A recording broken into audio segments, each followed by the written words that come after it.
Hey guys, welcome back. Hope you enjoyed part 1 of Saguna Bagh. If you haven't subscribed yet to our channel, please hit the subscribe button and support us. Please watch this video till the end to get complete details of Saguna Bagh.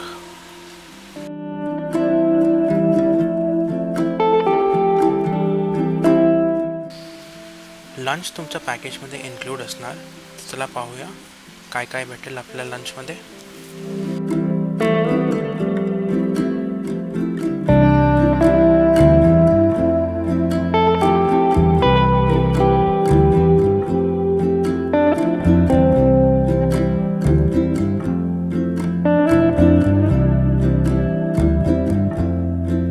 Mummy कैसा है food, कैसा है, taste कशी है?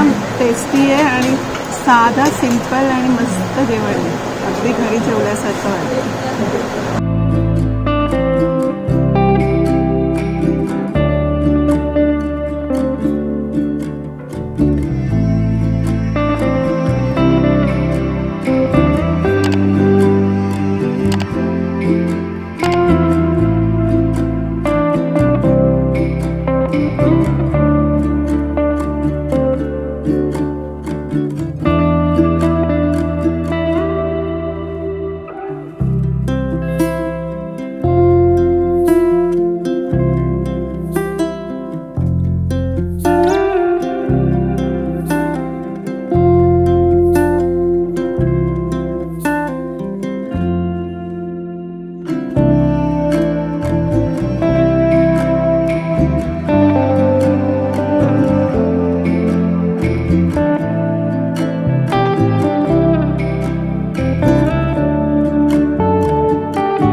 नमस्कार मंडळी, माझं नाव चंदन भरसावळे. तुमच्या सगळ्यांचं सगुणा बागेमध्ये स्वागत आहे.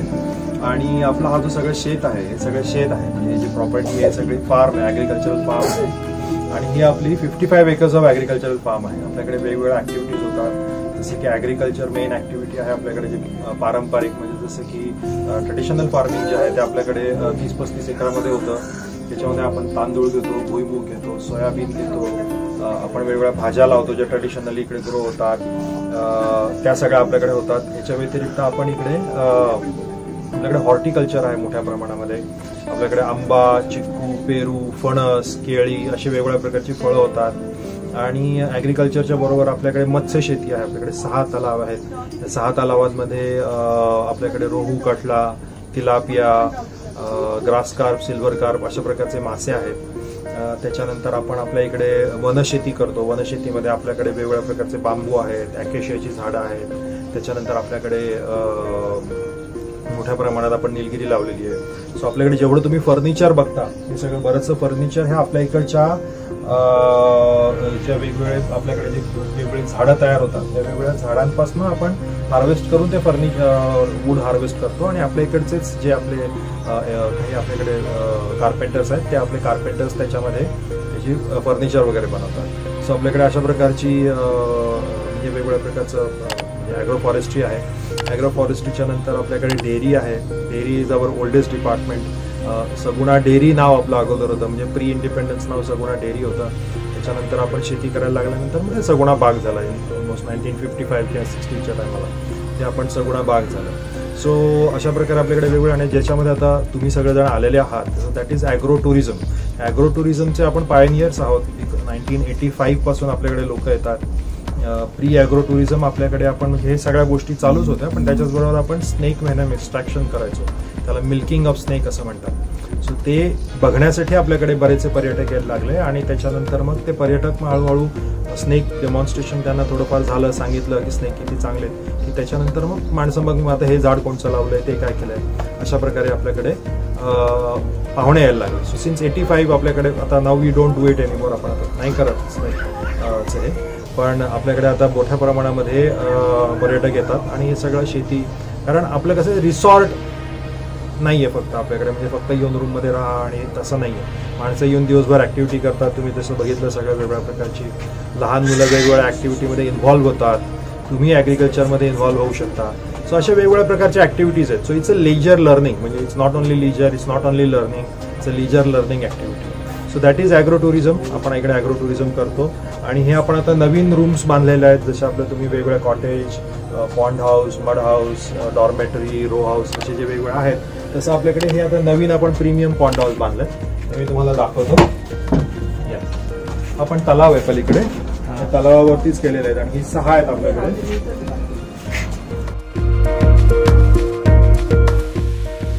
हा एक प्रीमियम पॉन्ड हाऊस आहे आणि हा न्यूली कन्स्ट्रक्टेड आहे. एक क्लासिक पॉन्ड हाऊस सुद्धा आहे जो तुम्ही पार्ट 1 मध्ये पाहिला असाल.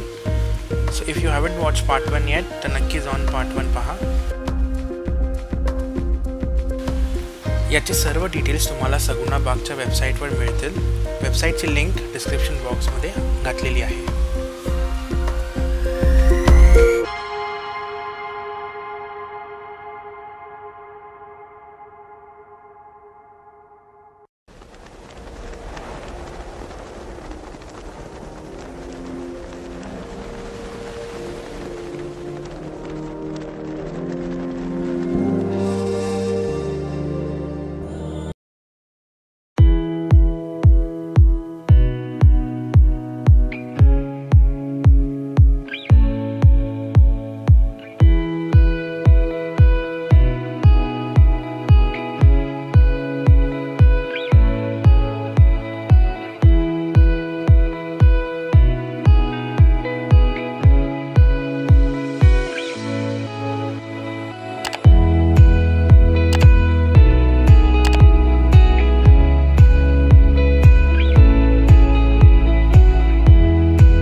आता आम्ही चाललो रिव्हर साईडला. तिकडे सुद्धा काही ॲक्टिव्हिटीज होतात लाईक बफेलो राईड, पण ते मोस्टली दुपारच्या वेळी होतात. तर आता ऑलमोस्ट इव्हनिंग झालेलं आहे, so we are just going there to spend some quality time.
Taste and quality of the food is really good आणि एकदम घरचं जेवण असल्यासारखं वाटतं. आणि व्हरायटीजसुद्धा खूप आहेत, so you will definitely enjoy the food.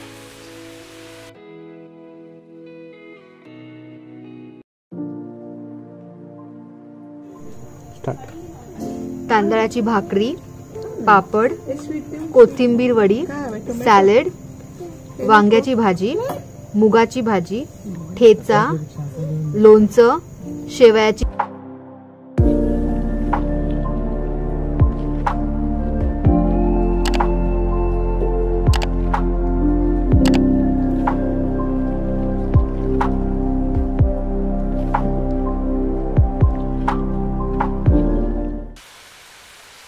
मॉर्निंगला वेदर खूप प्लेझंट होता आणि if you are an early riser तर तुम्ही एक ॲक्टिव्हिटी नक्की ट्राय करू शकता जी आहे काव मिल्किंग अँड टेस्टिंग. पण ती खूप अर्ली होते किंवा इव्हनिंगला होते. So depending upon your timings you can definitely try that activity.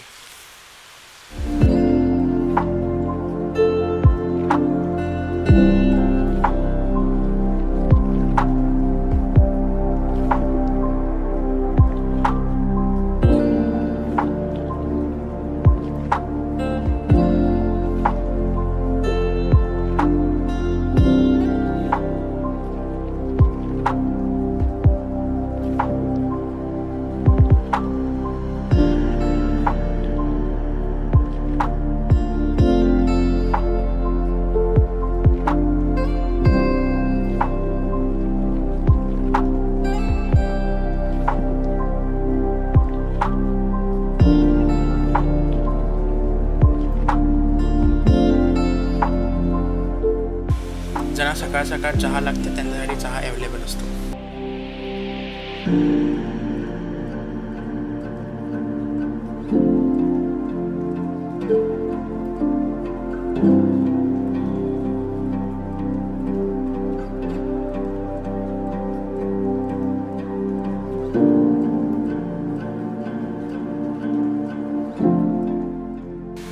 चला बाकी रूम्सचे ऑप्शन सुद्धा बघून घेऊया.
सो फूड ओव्हरऑल खूप टेस्टी आणि क्वालिटीसुद्धा खूप छान होती.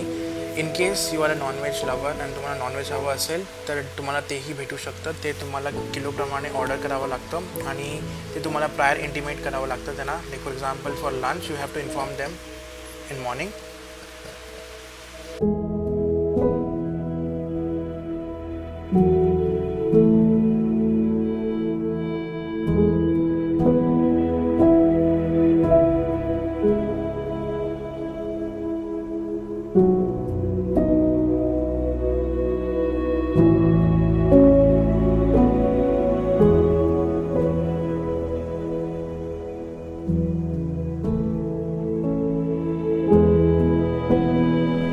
आम्ही इथे थोडी शॉपिंग पण केली. They have their own products here. तर मी दाखवते तुम्हाला आम्ही काय शॉपिंग केली. कोकम आगळ घेतलंय, मिरचीचे लोणचे, स्वीट कॉर्न लोणचे. हे खूप छान आहे. हे आम्ही काल रात्री डिनरला टेस्ट केलेलं. मध घेतलंय, नॅचरल स्ट्रॉबेरी लिप बाम आहे. तिथे खूप व्हरायटीज आहेत तर मी हा चूज केला माझ्यासाठी. आणि सीताफळ श्रीखंड पण घेतलं आहे. ते आता फ्रीजमध्ये जेव्हा आम्ही चेकआउट करू तेव्हा आम्ही ते कॅरी करू. आणि अजून एक सांगायचं आहे की लाईक तुम्ही जर कुठचं प्रोडक्ट घ्यायचं असेल तुम्हाला तर तुम्ही टेस्ट पण करू शकता आणि based on that you can take the decision to take it or not.